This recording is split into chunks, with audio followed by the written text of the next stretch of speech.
you guys, welcome back to Southern Latitudes. I'm Robin, and this is part 2 of my series of peppers, onions, and tomatoes, when to transplant. And there might be a fourth part too, when to seed and transplant miscellaneous things like squash and all the cucumbers, so forth, for the Florida gardener. And specifically, I am in East Central Florida, Zone 9B, but this could apply to other 9 zones and 10s and maybe even some of the 8s. If you're a little bit north of me, you may want to not follow along, because this is primarily for short day onions. So if you don't know this already, onions come in different varieties in sections. So they have a long day onion, a medium day onion, and a short day onion, and then of course there's bunching onions and all that. This applies a little bit less for them, but I am in the, and there's a zone, I'll throw a little picture up on the screen, but I am in the zone that requires short day onions because I overwinter my onions. Now, what does that mean? Overwintering is when you start in the fall, you go through the winter, and then you harvest usually sometime in the springtime. So this is going to seem very early, but it is because we are coming off of summer solstice and we're going to start going into shorter days. And so the shorter the day, the less photosynthesis you have coming in for your onion to grow. Now there's 2 phases of growing onion, the vegetative top phase, and then there's the bulbing phase, which comes afterwards in the spring. So we have to work our game really well for the vegetative state. Push really hard as the daylight is decreasing. So normally I'm not real big into pushing fertilizers. I do use a lot of natural methods, but in this case I've tried growing onions for a couple of years before I started using stuff out of a bag. So it just didn't work until I used something out of a bag. Now, if you know something natural that has a very, very high nitrogen content, perhaps a Mexican sunflower or whatever, you may be able to use that as an alternative. I just haven't. But I'm getting ahead of myself. So let's plant a seed. Okay. So I have different varieties. Of course, I was telling you about the bunching onions first. So these are the little ones that you buy in the grocery store, and they're all bunched together with a little rubber band, and then you just use them sometimes as a garnish or, you know, in the saute. So I have last year, and they're still going strong, I did the evergreen hardy white bunching onion, but I've also done this also is evergreen white Lisbon. I've done that very well successfully. The deep purple, that was very nice. I like that. I wonder if I have any seeds. No, I don't. And I already made my Johnny's order. And then this is white spear. So I've grown all of these. I don't have any onions in the ground to show you ahead of time like I did with the pepper video. So, and then there's sort of white and yellow. There's different shapes. There's granites, there's round. So let's just start with the yellow and whitish onions first. I have grown Sweet Harvest. I put those seeds in the ground last year, well, in my trays, and then they did not actually pop up. So this seed is no good. Generally speaking, onion seed only lasts for 1, possibly 2 years. This packet's probably like 4 years old, if not more. Texas Legends. This is another one of my favorites. And I grew this a couple years ago. They did very, very well for me. And I popped some seeds in the ground. Well, okay, 2 years ago, I didn't watch them and water them well enough. And they burned out. So I ended up ordering from Dixondale. That'll be another part of this video. So then the last year, or 2 years ago, excuse me, I bought Texas Legends. Sorry, I'm showing you the wrong packet. At Texas Legends, and I just noticed on the back there. And they did extremely well. Nothing wrong with them. I love them. But anyhow, I put the seed in the ground this past fall, and nothing popped up. So anyhow, thank goodness I had a couple other varieties already in my game plan. So I was going to trial, so I was still left with 2 in the trial. So plethora and 1015Y is mostly what we'll be discussing today. This is, I'll show you old footage and old pictures of these 2 onions. Both of them did well. They behave a little differently. The plethora was slightly bigger, never did bolt on me. The 1015Y is a little bit more round. This is more Granix, but the 1015Y grew very well, just a little bit slower, but then bolted on me, and I had those scapes on top and the seeds, which if that is your goal and you want that, then this is a very good option for you. Okay, and then I went to red. So I used to do ruby red, which is very good. That actually worked pretty well for me. I'm sure this seed is very old. That's why I'm not using it. And then last fall, I believe I've done red Creole before, but I did it again. I bought fresh seed last year, and very good. Now I did make a short video in the spring that for red Creole, I had a little bit of a trouble with splitting.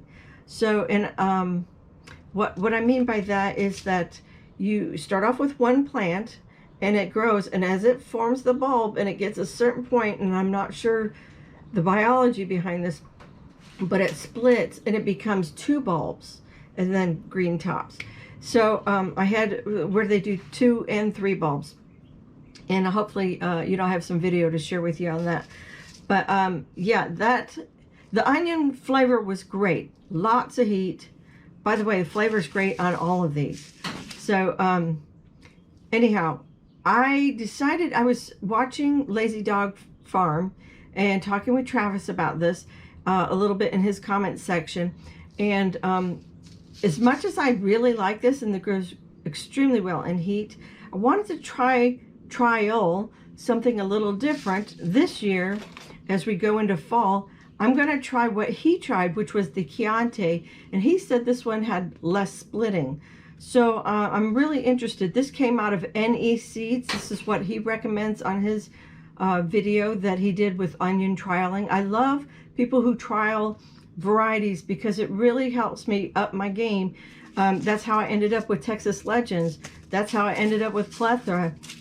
And now I really trust what the Haas family, how they pick out seeds really well for the heat and the short day, because that's what I am. And you have to find growers around you that know what they're doing and which seed, either commercially or just for you and I, the backyard gardener, to use. So I will say that they do only the smallest size is 1,000 seeds, so you may want to get some friends in on this. So, which I do. So we're very interested in trying the Chianti. Let's talk dates now. Whew, it's getting hot in here. The sun's coming up. So, okay, trays. I use this tray, and I have used, it's got different sections. That's how I threw like all my seeds in one section at each time. This year I am actually going to change that up. This holds I don't know if it holds more, but it just holds it differently. And these are just strawberry containers. They have lids, to protect them from my squirrels. And that was a big thing for me because squirrels like to dig in stuff. And last year I did bring them in and out every day. Onions are quite a bit of work babysitting them. So I will put the dirt in first, use good quality potting soil or seed starting soil, and then I'm just going to sprinkle along the top. Okay, I did that on July 19th last fall. So, and that was I did that for the 1015Y and the Plethora. And then I did also the Texas Legends and the Red Creole on July 30th. So you have a window there, and I don't know that it matters too much, but they do. Normally, onion seed may take, up to 3 weeks. I will say these popped out of the ground rather fast. The seed was very fresh. The germination rate was very high. Well, this is 87, 89%, 92%. I had what was the red Creole? 86%. So this is 85% for Chianti. So I found it to be really well. It might have even been as high as 100% because you're starting right there on summer solstice. You got warm soil, you got lots of sunlight and day length, okay? They pop up very well. So according to another grower, they say 6 to 8 weeks in the tray or the container, okay? You do not, I have put them directly in the ground, that's fine, but you're probably gonna lose a lot to just soil erosion. I mean, they're just tiny on the surface practically. And or if you have kids or dogs, or unless you do like a container, which I've done a lot of the bunching in container, that works very well. But you're probably not going to want to do a bulbing onion in a container. But anyhow, I didn't push my seedlings very hard with injection fertilizer or spraying fertilizer on the top of them. I let them just kind of develop naturally because I already have light and heat on my side and good soil. Water, water, water. That is my other big thing I'm going to emphasize to you. So you can lose these in a matter of 12 hours, 24 hours if you do not stay consistently on the water.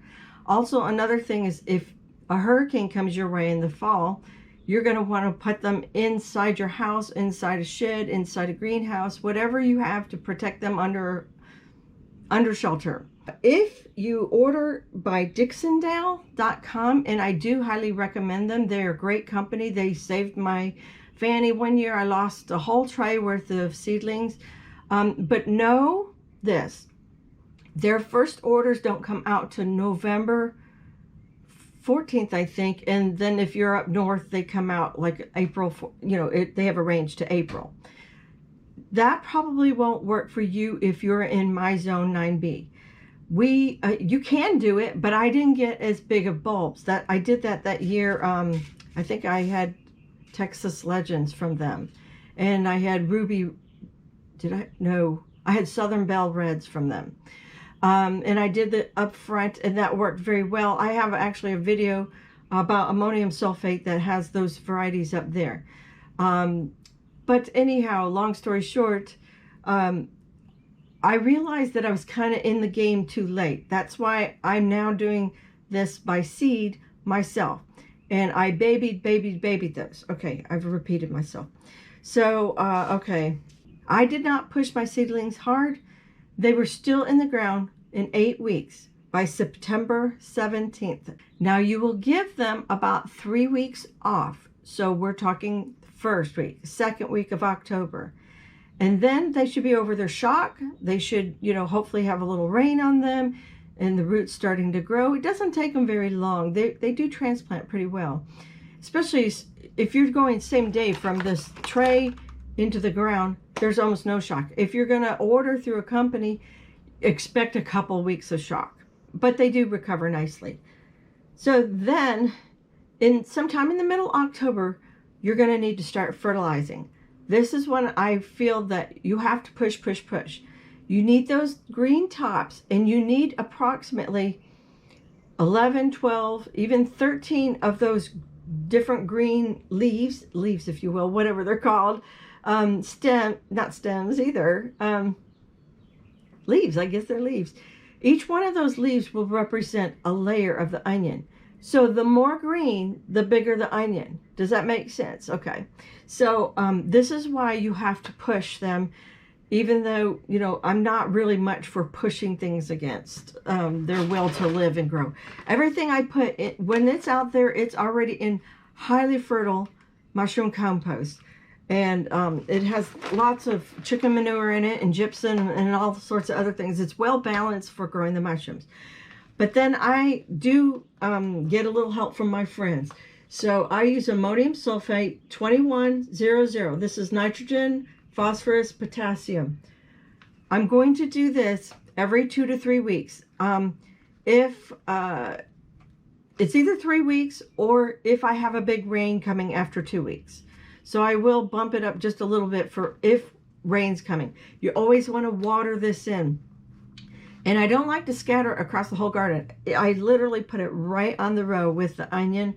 It dissolves very well. It's a little white pellet, and it's also great for garlic too, if you do garlic. So, which we will be this year. So I've ordered another bag. So that's about 3.5 months of fertilizing every 3 weeks. I just set it up on my phone. I have alarm go off. It reminds me when I wake up and get out of bed that I need to go put some fertilizer in the ground.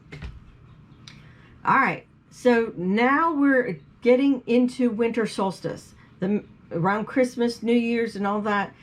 And start watching your bulbs closely. Even though it's winter, short day, okay, things aren't going to grow fast. But onions seem to know as soon as the day length starts increasing. They seem to honor, it just triggers something in their little cells, and all of a sudden, boom, boom, you'll start seeing it sometime in January. And as soon as that happens, you see a bulb, stop fertilizing. You can still keep pushing the water, right? Up until about a month, you don't want to water. And for Florida, that works out perfectly because we start going into our dry season about April. And so, or if you're not in a dry season, you're getting a lot of rain, pick like a dry week, and you'll notice your bulbs are getting large. I don't do the ringing around the collar. I know people do. I also don't do the cutting of the tops. I know people that do, and it works well for them, or they use the tops and dry them and grind them. That's good too. I have just found that I'm kind of in the camp, although it's not a hill I'm willing to die on, but they need that green for photosynthesis. So I just leave it on there. I don't ring because I'm in the sandy soil, and usually very loose mushroom compost on top of the sand. So it's not that necessary. If I were in a harder clay type soil or rocky, I might ring my onions more. Ringing, if you don't know what it is, say this is an onion, and it's when you take like a fork or stick or whatever, and you push the dirt out from around it, okay? I don't have to do that generally. As my onions start bulbing, say this is my soil level, as they start bulbing, they kind of come up or over the soil level, at least halfway, if not more. And so I can easily watch my onions without having to do all that. And they find no pressure from the soil around them. All right, so usually by April, I am picking the largest of them. All right, and then I put them, I have fruit bags right here. I don't usually keep a lot of props around, but I just so happen to have one right there. So I will pick them, and I believe I have a picture too. And I'll put the largest ones in a fruit bag, okay? And I will just let them dry out in the air. I have a boat barn that's not being used by a boat. So it's in the shade, it's out of the rain, and it still has plenty of airflow. You can put them on a table with perhaps hardware cloth, chicken wire, whatever you want. If you don't have that, just a wooden table, anything outside, let the airflow, let them dry, and it's called curing. And then after a couple weeks, it's okay to eat. Now, have I broken that rule? A million times. I have eaten bulbing onions straight out of the ground. It's fine. It won't kill you. I think that's really just for storage reasons. So if you're just going to pick one and go in the kitchen, have at it. Now, for storing, I have done 2 different things for long-term storing. Not long-term, but like several months. And I have actually put them on my porch on hooks around. They had airflow. They were out of the way of little critters that may want to get into the bags. You don't know, bugs, rats, squirrels, whatever your problem is. And I have found that the humidity by May, June, July wiped out my onions pretty much within a week. I started noticing it, but wasn't much I could do. The humidity had done its damage. So this year, I've already picked my onions about 6 weeks, 2 months ago. They are now in my office / guest bedroom, not being used, and they're still in their fruit bags, but they are dry, nice and dry, low humidity, and everything is going well. So you guys, I hope this was helpful. I hope I covered everything. If I haven't, ask me a question down in the comment section down below, and ask it there. I check it about once a day, and I will hopefully get back with you if I know the answer, or if I don't know the answer, I'll try to research it for you and put a comment down there. Good luck in trying to grow your onions in the fall. Don't do any spring bulb onions. It's just very difficult, and the best thing is to start in July and then see the process through all the way through April, sometimes May. I think I got the last ones out in May. I gave my 1015Ys a little bit longer to grow, and my red onions too. You guys take care, God bless, and I'll see you in part 3 for the tomatoes. Be sure to subscribe and like this video. You don't want to miss out on part 3, because we can overwinter tomatoes in Florida. In fact, I am this year getting the growing season, growing 3 different rounds of tomatoes. So that's fantastic when every tomato counts, and you want to can or feed your family, eat fresh tomatoes, so you hate the store tomatoes. I've got a solution for you. So be sure to subscribe and hit the thumbs up button. I'm tongue-tied. I'm going in. Take care. God bless. Bye.